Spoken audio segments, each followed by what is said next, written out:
Dear students of class 9A and 9B, lesson number 6, the age of Guptas, the age of the Guptas. Today I am going to teach you about the role of Samudragupta.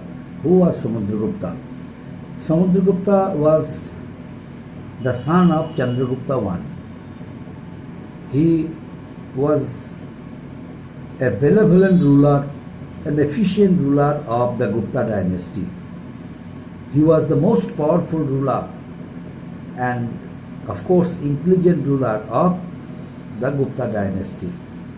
He was a great diplomat, great strategist, and great general during his age. That's why he dignified the image of the Guptas during his reign. He was Samudragupta. Samudragupta and his Allahabad pillar inscription gives us a detailed information about his rule. His court poet Harisana describes it in detailed form, and hence we come to know about the rule of Samudragupta. Samudragupta was a great conqueror and also a patron of arts, music, education. He strengthened his empire and established a very large kingdom, and hence he is considered as the Napoleon of India. Napoleon. Why? Because he was a daring king like Napoleon Bonaparte. He further extended his empire up to the Chambal River by defeating the Naga kings of Mathura, Gwalior and Ahichatra. And then he also he took his Deccan expedition. He covered more than 3,000 miles through the dense forests. And then he defeated many powerful rulers. He did not annex the territories of the southern kings, but allowed them to rule. The time when they accepted his authority. Whenever the southern king accepted his authority, he was pleased, but did not annex their territories and allowed them to rule. Allahabad pillar inscription of Samudragupta describes four kingdoms, four kinds of rulers, tells us about Samudragupta's policies towards them. Number one, the 9 rulers of Aryabhatta. The 9 rulers of Aryabhatta were uprooted and their kingdoms were made a part of Samudragupta's rule. Why? Because they initially challenged the authority of Samudragupta. Samudragupta had to fight against them. That's why Samudragupta, although he was in a fix whether he would annex their territories, but under the able guidance of other generals who encouraged Samudragupta who advised Samudragupta to annex it, since they challenged his authority. That's why Samudragupta was, in spite of being a large-hearted person, he had to annex the territories of the Aryabhatta. So, the 9 rulers of Aryabhatta were uprooted and their kingdoms were made a part of Samudragupta's empire. And the 12 rulers of Daksinapat, they also surrendered before Samudragupta and surrendered to Samudragupta, and after being defeated, that means they also challenged Samudragupta's authority, declared war against him. Samudragupta fought against them, and then they were defeated, and ultimately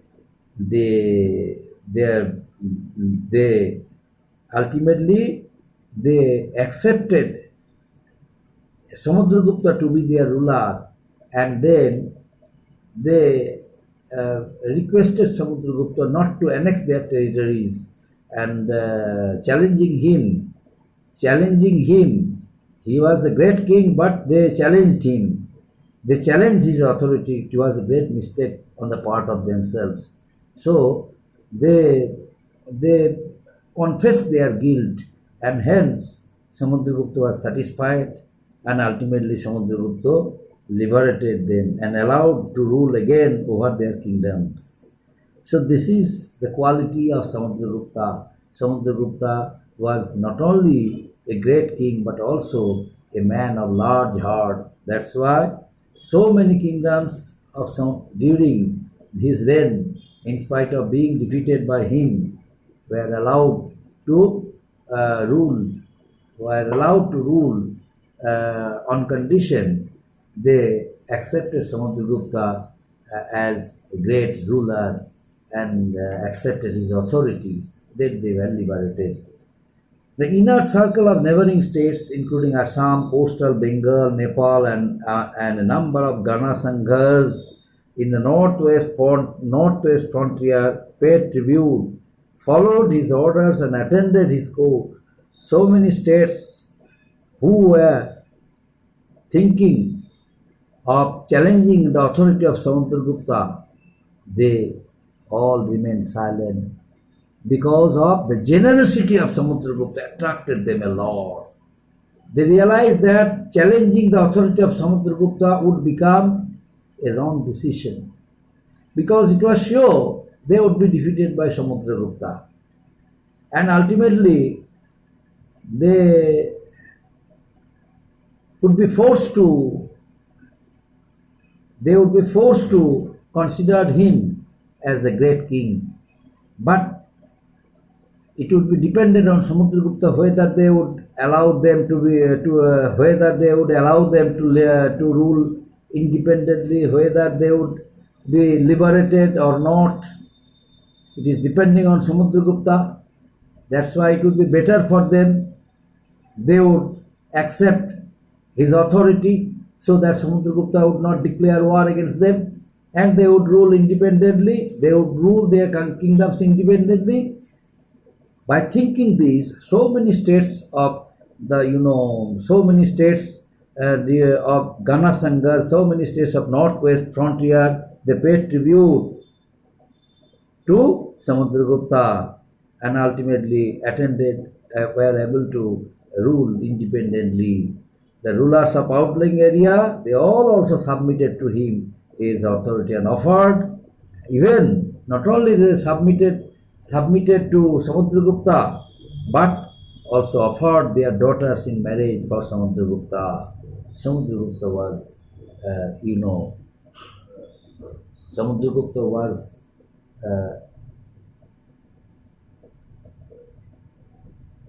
he was not agree, but ultimately he felt proud of them. So the ruler, and according to Samudragupta's court poet Harisena,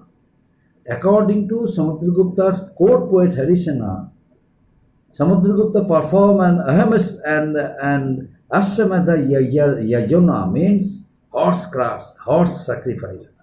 Ashwamedha Yajna means horse sacrifice. Samudragupta was not only a brave warrior but also a conqueror, great ruler. Now the decision of performing Ashwamedha Yajna means horse sacrifice. Why? Why was he taken the decision of Ashwamedha Yajna or horse sacrifice? What is Ashwamedha Yajna and what is horse sacrifice?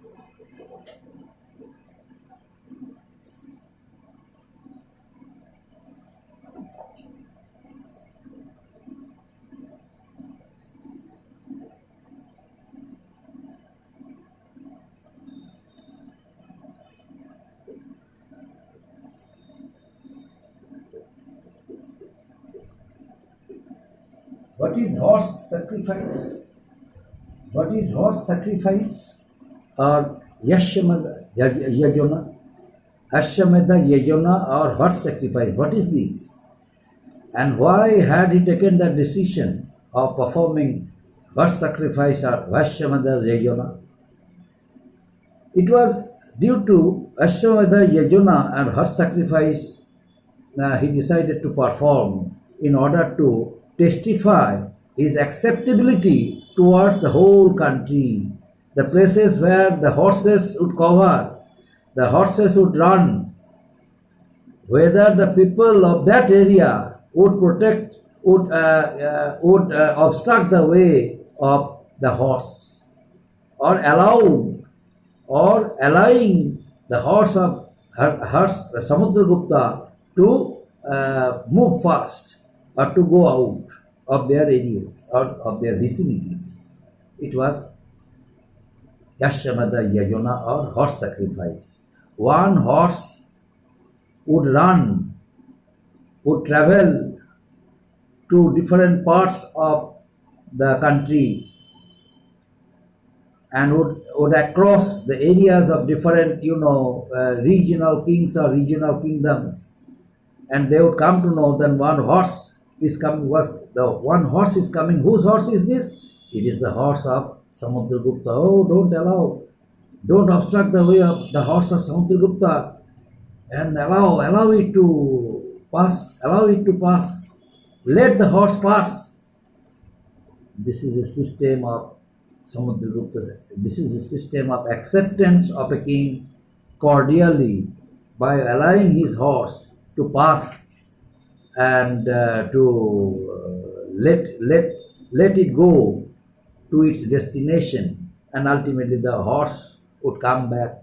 The horse would come back to the first place from where it started. This is known as horse sacrifice. Samudragupta, in order to testify, in order to make sure his acceptability, whether the people of the country would accept him to be their great king or not. That's why he performed the horse sacrifice or Yashamadha Yajna. He was Samudragupta, but there was none to obstruct the way of his horse. Everyone allowed the horse to, on the contrary, everyone helped the horse to cross their areas and to leave and to reach to its destination. Ultimately, the horse came back, and Samudragupta proved to be an efficient ruler who was accepted by each group of people, each kingdom, each vicinities, each territories of the country, and ultimately that's why he is known as the Napoleon of India. Napoleon of India. Samudragupta was not only a great ruler, an warrior, he was also a great musician. In many of his coins, which were made of gold, there was a picture depicted on the coin. Samudragupta is playing a veena. It proves that Samudragupta was fond of singing, fond of playing musical instruments. That's why Samudragupta and the court, Samudragupta in his famous coins proved Samudragupta was a great musician, and he was a patronizer of art, architecture, culture, painting, and so many distinguished people, great scholars, literary persons were, patronized by Samudragupta. Samudragupta was a follower of Brahminism. Although he was a follower of Brahminism, yet he was a tolerant ruler. He had equal respect for each and every religion. That's why, as a tolerant ruler, Samudragupta also gained faith of the people during his age, during the contemporary age. And he had also faith in Vedic sacrifices also, because he was a great follower of Brahminism. Samudragupta's rule, that's why, had become a great rule, a famous rule in the history of India. My dear students, up to this next day, the remaining part.